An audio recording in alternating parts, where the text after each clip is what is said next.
qui ne se plante pas ne pousse jamais. Laetitia Sylvestre est responsable marque employeur et communication RH chez Saint-Gobain Distribution Bâtiment France. Saint-Gobain, fleuron industriel français, un des employeurs les plus attractifs de France, et pourtant, un groupe qui peine à communiquer sur la grande variété de ses métiers et attirer des jeunes talents. Pour Laetitia, voilà des défis qui poussent à réinventer la communication de marque. Le collaborateur influenceur, vous connaissez ? Je suis Grace Leplat et avec Culture d'entreprise, je vous emmène à la rencontre des leaders engagés, des managers éclairés qui placent l'humain au cœur de leur stratégie et transforment le monde du travail. Bienvenue sur Culture d'entreprise, un podcast proposé par Natif. Bonjour Laetitia. Bonjour Grace. Laetitia, pour te présenter, je vais reprendre ce que tu as écrit sur LinkedIn parce que ça m'a particulièrement intéressée. Tu écris « J'agite la communauté RH de Saint-Gobain Distribution Bâtiment France ». Alors, on va entrer tout de suite dans le sujet. Ça veut dire quoi, agiter la communauté RH ? Alors, moi, je suis arrivée dans le groupe Saint-Gobain il y a un peu plus de 2 ans. Et mon rôle, c'est d'animer la communauté RH de toutes les enseignes de la distribution du groupe Saint-Gobain. Et donc, je trouvais ça plus sympa de parler d'agiter que d'animer parce que c'est vraiment ce que j'essaie de faire depuis que je suis arrivée. C'est d'insuffler des nouvelles pratiques, ce que j'ai pu voir aussi dans ma précédente expérience en agence de communication. D'essayer d'avoir un impact sur les pratiques qui sont mises en place dans le groupe et toujours d'avoir un petit temps d'avance. Justement, on va parler de toutes ces innovations, toutes ces pratiques, tout ce que vous mettez en place. Mais pour commencer, tu dis que tu es arrivé il y a 2 ans. Tu viens de la com RH, dans des agences plutôt. Là, tu passes dans un énorme groupe, Saint-Gobain. Comment ça s'est passé pour toi ? Très bien. La transition parfaite. J'ai évolué dans des agences de communication RH pendant une 15aine d'années. Donc, j'ai pu voir vraiment différentes problématiques en termes de marque employeur, d'attractivité et de communication interne. C'était vraiment un spectre assez large avec de belles entreprises, vraiment tout type de secteur et tout type de challenge. J'avais envie de pouvoir mettre en application tout ce que j'ai pu apprendre, tout ce que j'ai pu voir aussi dans différentes entreprises au service vraiment d'une seule et même entreprise, même si ça s'est pas tout à fait passé comme ça. Parce que ce que j'ai découvert donc en arrivant au sein de Saint-Gobain Distribution Bâtiment France, c'est que ça cachait plein d'entreprises. En fait, c'est une filiale du groupe qui regroupe à peu près une vingtaine d'enseignes, une vingtaine du coup d'entités différentes. Ah oui. C'est en fait une activité donc de distribution de matériaux de construction. Et pour vous donner des exemples, pour les enseignes généralistes, ce sont les enseignes Point P, Plateforme du bâtiment qui sont les plus connues. Et après, il y a une vingtaine d'enseignes très spécialisées qui travaillent avec des professionnels du bâtiment. D'accord. Alors ça, j'imagine que ça doit avoir un impact certain sur la culture d'entreprise. Si elles ont une identité de marque différente ? Alors chacune, effectivement, a une grande autonomie. C'est un peu l'esprit du groupe. Et puis, on a quand même des valeurs communes. Donc, on a d'ailleurs... l'année dernière, avec le groupe formalisé, une plateforme de marque employeur pour pouvoir donc avoir une promesse commune au niveau de tous les pays du groupe Saint-Gobain. Et l'objectif maintenant, c'est vraiment de le faire redescendre au niveau de chaque filiale, de chaque enseigne, pouvoir être aligné, en tout cas aligner toutes les planètes. Et donc toi, à ce moment-là, tu arrives il y a 2 ans, tu te rends compte que c'est pas aussi simple que ça en avait l'air. Comment est-ce que tu agis à ce moment-là ? Est-ce que tu te dis que toi aussi, tu as un rôle de simplification peut-être, dans le message en tout cas ? Déjà, effectivement, ça commence pendant mon process de recrutement, puisque je tombe sur une offre de responsable marque employeur, donc je vais un peu me renseigner sur qui est Saint-Gobain Distribution Bâtiment France. Et là, j'ai vraiment du mal à me projeter, à comprendre le lien avec le groupe Saint-Gobain, qu'est-ce qu'on fait vraiment au sein de Saint-Gobain Distribution. Et dans quel univers je vais me retrouver parce que je manque cruellement de vidéos, de témoignages, de récits de collaborateurs, de photos tout simplement, pour pouvoir me dire ok, j'ai bien compris, en fait ils évoluent dans l'univers de la construction, mais c'est pas le BTP, c'est-à-dire qu'on est au service des pros du BTP, c'est de la distribution, donc il y a une notion de commerce, et tout ça je le vois pas et j'ai vraiment du mal à le sentir. Donc, ce qui a été vraiment une révélation pour moi, c'est mes premières semaines dans la boîte où on m'a proposé d'aller sur le terrain et d'aller en immersion avant d'attaquer mes missions pour faire un audit, un état des lieux, aller à la rencontre des collègues, comprendre leur métier, leur environnement de travail, ce qui leur plaît aussi chez nous, pour récolter vraiment de la matière et puis du coup pouvoir en faire quelque chose de tangible, quoi. Ouais. Le premier gros travail, ça a été de bien cerner, en effet, l'ensemble des métiers qui font partie de Saint-Gobain Distribution.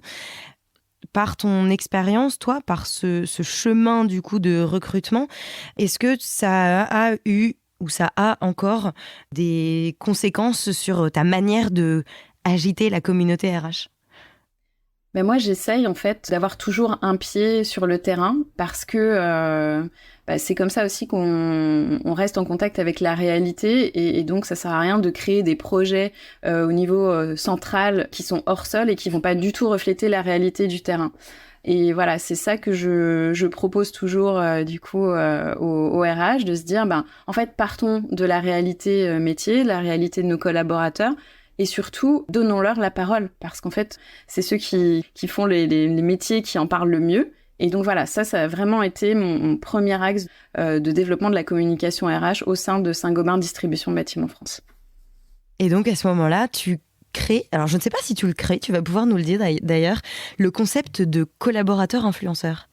Alors c'est parti d'un brainstorm avec des agences de communication en se disant voilà, en fait on a vraiment un super terreau, on a des collaborateurs ultra engagés qui ont une facilité de parole quand il s'agit d'expliquer leur métier, d'expliquer ce qui leur plaît au quotidien. Et donc j'avais vraiment envie de les mettre en avant, de les mettre aussi au cœur de notre stratégie digitale, parce que je trouvais qu'on avait un discours et une tonalité un peu trop descendante sur nos prises de parole sur les réseaux sociaux notamment. Donc je voulais que ça vienne du bas et que ça soit vraiment porté par nos collaborateurs. Donc on a effectivement une agence qui nous a accompagnés sur la définition d'un concept. La tendance était d'utiliser des influenceurs déjà connus pour faire connaître les groupes ou les métiers. On voit beaucoup sur les réseaux sociaux, en effet. Ouais, et en fait, j'avais pas envie de ça. Moi, j'avais envie vraiment d'authenticité. Et donc, l'authenticité, on pouvait l'avoir que en passant par nos collaborateurs. Puis le fait de les impliquer, je trouvais aussi que ça donnait une caisse de résonance encore plus importante, puisque on a 24 000 collaborateurs aujourd'hui. Si on a ne serait-ce que 10% des collaborateurs qui peuvent relayer nos messages en termes de communication RH et marque employeur, ça nous donne quand même beaucoup de force. Oui, le fait que ce soit eux qui prennent la parole. Je voyais par exemple que vous avez travaillé avec la radio Sud Radio, où vous passiez le matin, je crois. À chaque fois, c'était un collaborateur qui venait parler de son métier. Oui, on a eu l'opportunité, effectivement, dans le cadre d'une opération Un mois, un métier, de mettre en avant tout l'éventail des métiers du groupe Saint-Gobain à travers des témoignages de collaborateurs dans une rubrique dédiée à l'emploi. Et ça aussi, c'est super parce que c'est une super expérience pour les collaborateurs de pouvoir passer à la radio. En fait, il y a un double bénéfice à la fois de valorisation des collaborateurs et aussi, du coup, de rayonnement de la marque employeur. Oui, donc vos moyens d'action, ils passent notamment sur les réseaux sociaux, donc tout ce qui est digital, de la vidéo, de la radio, on a dit. Donc l'opération là dont on parlait, est-ce qu'il y a d'autres opérations ? Oui. L'année dernière, on a lancé donc une opération qui s'appelle Ma vie, ma distri pour pouvoir justement embarquer les candidats dans notre univers métier. Donc c'était une web-série avec un collaborateur influenceur qui allait à la rencontre de ses collègues dans toute la France pour présenter donc nos différents métiers, nos différents univers. 7 épisodes, 7 métiers, 7 enseignes différentes et 7 lieux différents puisqu'on est présent dans toute la France.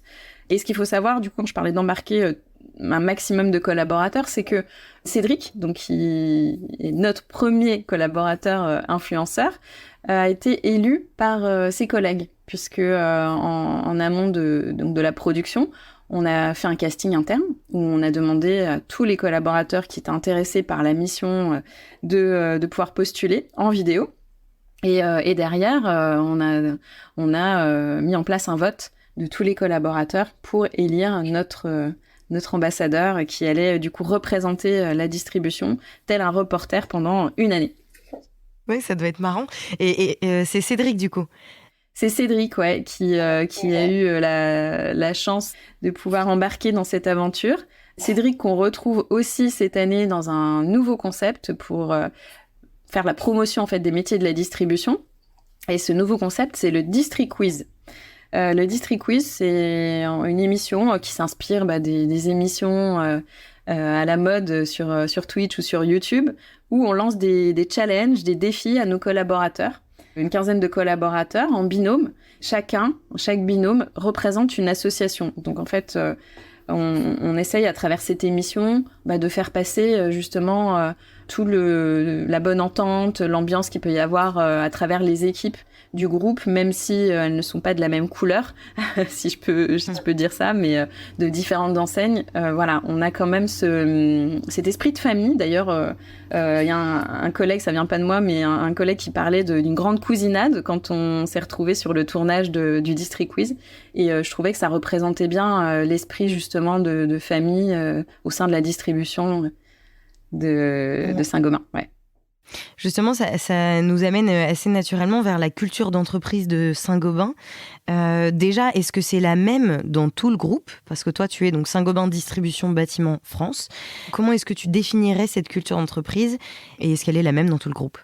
Au sein du groupe Saint-Gobain, on a 3 activités. On a l'activité recherche et développement, l'activité production et l'activité distribution.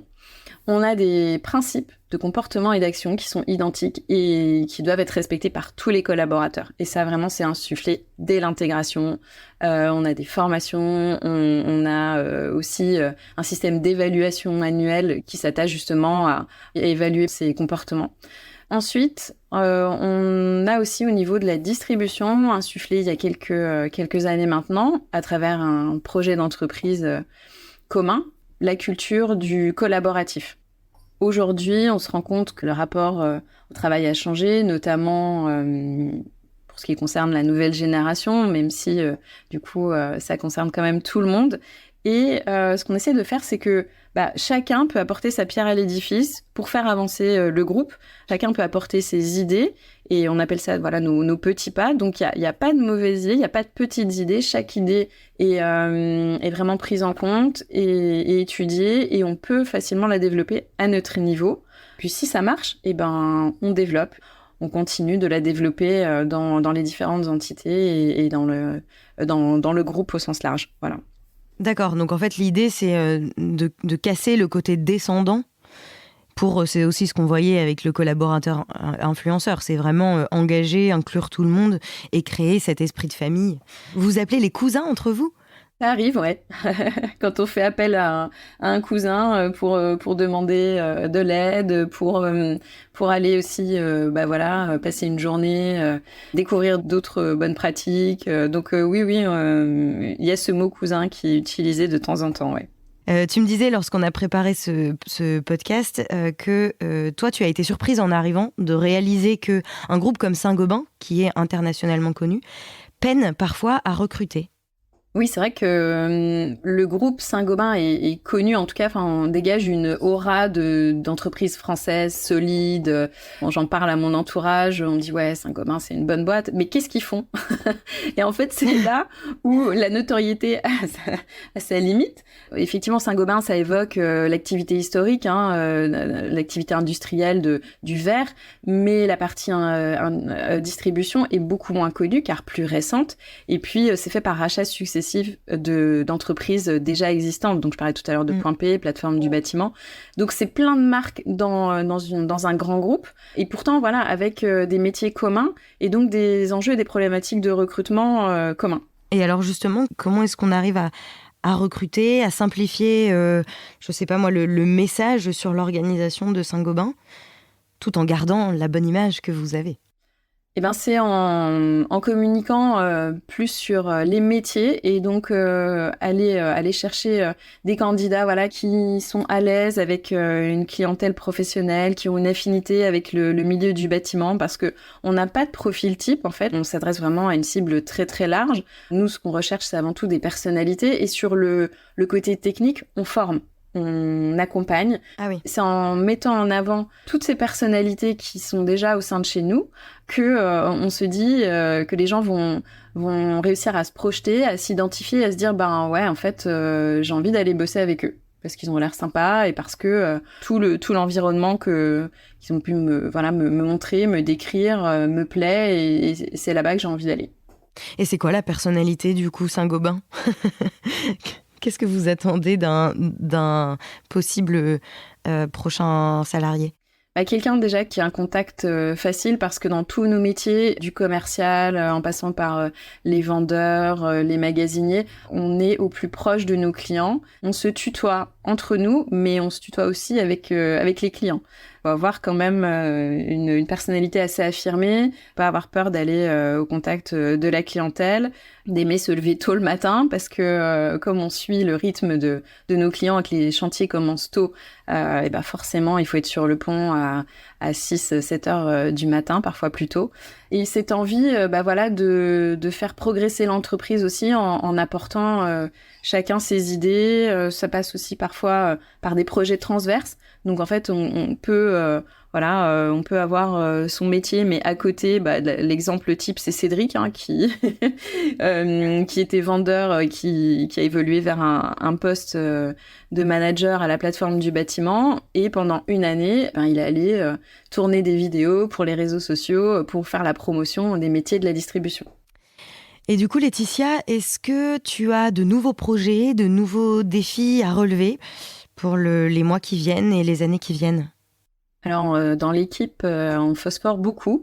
Je pense qu'on a même trop d'idées et pas assez de pas assez de ressources pour pouvoir les déployer. Mais dans tous les cas, on a aussi beaucoup envie de se recentrer sur les collaborateurs et développer tout ce qui est mobilité interne, même si chez nous, elle est déjà pas mal développée parce que on a environ 10% des équipes qui changent de poste d'une année à l'autre, que ce soit sur des évolutions de poste ou même parfois des changements de métier. Donc voilà, la mobilité interne, la fidélisation des collaborateurs et puis travailler aussi sur notre visibilité sur les réseaux sociaux à travers la parole des collaborateurs. Donc voilà, avoir non pas mais un groupe d'influenceurs qui vont inspirer les candidats et leur donner envie de nous rejoindre. Très bien. Écoute, on arrive à la fin de ce podcast. Comme d'habitude, je demande à mon invité de me préparer une citation qui l'inspire. Est-ce que tu as quelque chose à nous raconter, à nous dire? Alors, j'ai une citation que j'aime bien qui est « Qui ne se plante pas ne pousse jamais ». Ça veut dire quoi? Ça veut dire qu'on a tous le droit à l'erreur. Et si on veut sortir des sentiers battus, innover dans nos métiers, forcément à un moment donné on va se planter, mais c'est pas grave. Et ça c'est tout à fait accepté en plus par le groupe Saint-Gobain. Le droit à l'erreur, c'est vraiment quelque chose qui nous pousse justement à être les premiers et parfois aussi essuyer les pots cassés. Mais on apprend toujours d'un échec. Donc faut pas hésiter, faut pas hésiter à se lancer, faut pas hésiter à tester, à retester, et donc d'être dans cette dynamique test and learn. En tout cas, c'est ce qui nous fait avancer, c'est notre moteur, ce qui fait aussi qu'on sera les premiers sur plein de niveaux. Justement, est-ce que toi, tu as des exemples dans ta vie, dans ta carrière, ou même là, chez Saint-Gobain, de moments où tu as fait une erreur, ou autour de toi, tu as vu une erreur, et qui est une erreur qui a permis d'avancer? En fait, j'en ai parlé il y a pas longtemps sur LinkedIn, où j'ai raconté la collaboration qui a tourné au désastre avec un prestataire qui j'avais accordé toute ma confiance, mais avec qui je n'avais jamais travaillé.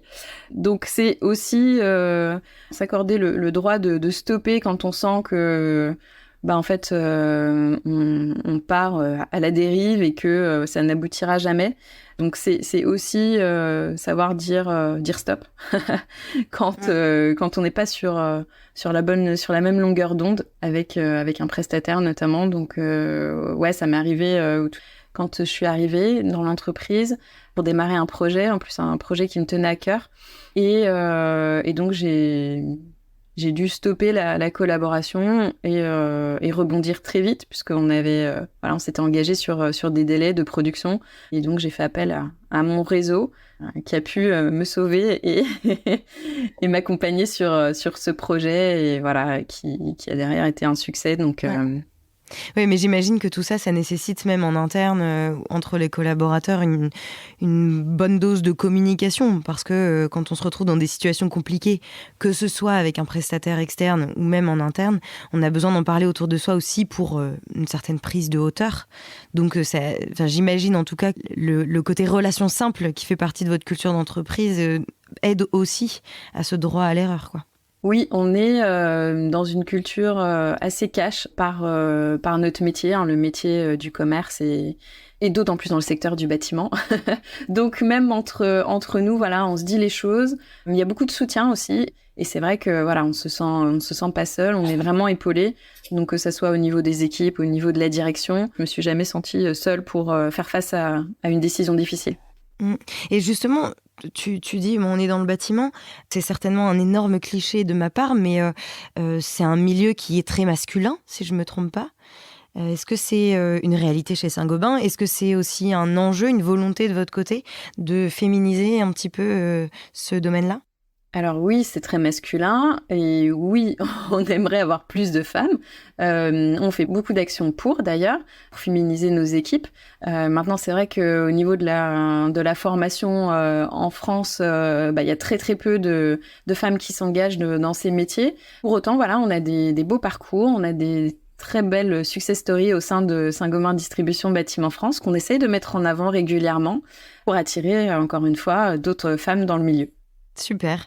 Bon, écoute, merci beaucoup Laetitia pour tout ça. C'est vrai que c'est très intéressant de voir un peu Saint-Gobain de l'intérieur, parce que moi aussi, j'avoue, je connaissais Saint-Gobain, mais sans vraiment savoir ce que fait le groupe, ce que vous faites. C'est quand même une belle réussite, je trouve, d'avoir une bonne image dans l'imaginaire collectif. C'est un bon point de départ, mais il faut sans cesse continuer, être présent, prendre de la place sur le marché de l'emploi, parce que il y a beaucoup de concurrents, que ce soit dans notre secteur et ailleurs, qui recherchent les mêmes profils que nous, et ça continue en plus à être tendu. Donc voilà, on continue, on s'active, on s'agite pour faire parler de nous. Ouais. Eh bien, merci beaucoup Laetitia, et puis bon courage pour tous ces enjeux de recrutement et de communication. Moi, je vous suivrai sur les réseaux. Merci beaucoup, Grace. Merci d'avoir écouté cet épisode. Ce podcast vous a plu ? Partagez-le autour de vous et abonnez-vous pour ne pas rater les prochains épisodes. Au fait, vous connaissez Natif ? Chez Natif, nous mettons la culture de l'écoute au cœur de vos projets. Avec l'audio, on va raconter votre histoire, engager vos collaborateurs et pourquoi pas challenger votre newsletter. Bref, le champ des possibles est dingue. On va révolutionner votre com interne. Rendez-vous sur natifpodcast.fr.